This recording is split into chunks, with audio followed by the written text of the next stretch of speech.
So who are the Boers? The Boers are Dutch settlers, many of them farmers. They're also called Afrikaners in their language. They speak a dialect known as Afrikaans, which is a lot like Dutch. So we just said that Britain outlawed the slave trade in 1807. Well, a few decades later, in 1834, Britain outlaws slavery and emancipates the slaves in all of its possessions. This includes the slaves owned by the Boers in South Africa. So this prompts the Boers to leave. Now, Africa is basically a great shelf, and surrounding the coast, particularly of South Africa, you have this vast escarpment, this high cliff region that you have to cross over in order to get up to the tableland. Anyway, between 1836 and 1839, many of the Boers do this. They are trying to get away from the British and resettle on the High Veld. And this is known as the Great Trek. Here is a picture, an image from your book uh, depicting the Great Trek. Eventually, what comes out of this is a couple of new states, new colonies.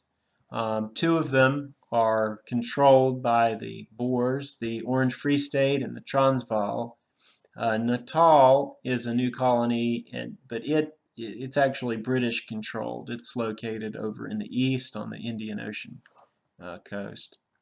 All of these colonies are eventually going to be absorbed into the Union of South Africa following the end of the Boer War in 1902. So now let's move over to India. Remember that the British East India Company was founded in the year 1600. There are other East India companies. There's a Dutch East India Company. There's a French East India Company. But gradually, the British are able to squeeze out the competition. It takes them a couple of hundred years, but they're eventually able to do it.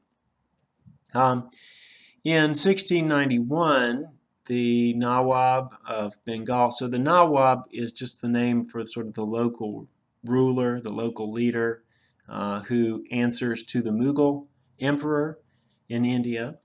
So where is Bengal? Bengal is up in the north and east of India.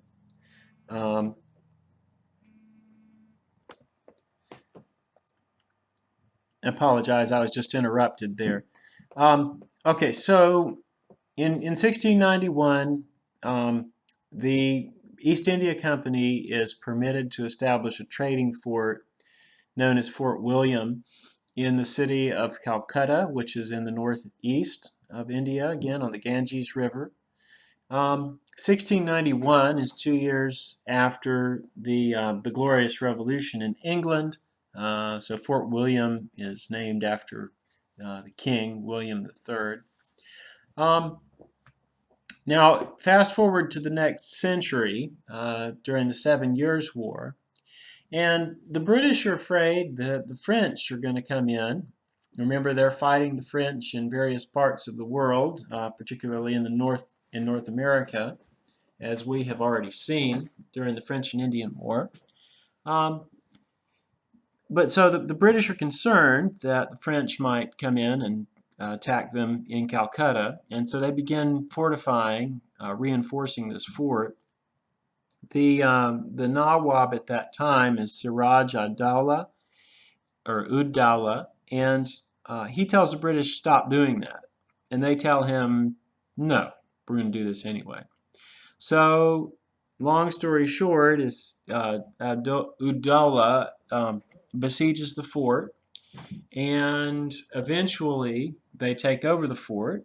The Bengalis take over the fort, and this is in 1757. And they take captives. They take a number of men captive. a particular group of men were held overnight in a cell, in a prison cell, that was packed so full. I mean, that this cell was apparently designed for only a handful of men, and you've got over 100 men in this sweltering hot jail cell. Um, they have to push the door on them. They're so tightly packed to get it to close. And they also attempt to get one of the guards to bring them some water. I don't think that ever happens. Um, but the long story short is that only 23 of those men survive the night. The rest of them die. And so that jail cell becomes known to history as the Black Hole of Calcutta. So in retaliation for this incident, Robert Clive, who has already had a very interesting career, a military career over there, young fellow, is sent out with with a combination of British troops and Indian troops to retaliate. They meet the Nawab of Bengal at a place called Plassey. He's decked out with 50,000 soldiers. He's got some cannon. He's got some war elephants. But Clive's group of 3,000 is successful. So, and the Battle of Plassey is a lot of times seen as sort of the beginnings of the British Raj in India, although I guess the Raj doesn't officially begin until 1765, when the Mughal emperor formally acknowledges the East India Company's right to basically be in charge in the province of Bengal. And let's see, this is the beginning of the British Raj. Raj here just means rule. Um, it just means the exercise of effective authority over the region. So after Plassey, the East India Company continues to extend its influence in India. The British developed three trading centers in particular: Calcutta in the northeast, Madras in the southeast, and then Bombay in the west. The way the British administer the country is by finding Indians that are willing to serve under them. And this can be in a military or administrative capacity. But we need to know about the sepoys, who are a military group. These are soldiers. Most of them originally came from the Bengali region. And these are native Indians that work for the East India Company. Now,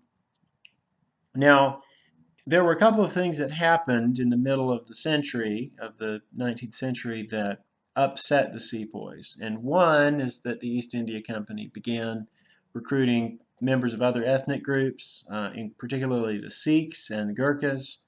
And the sepoys found that offensive.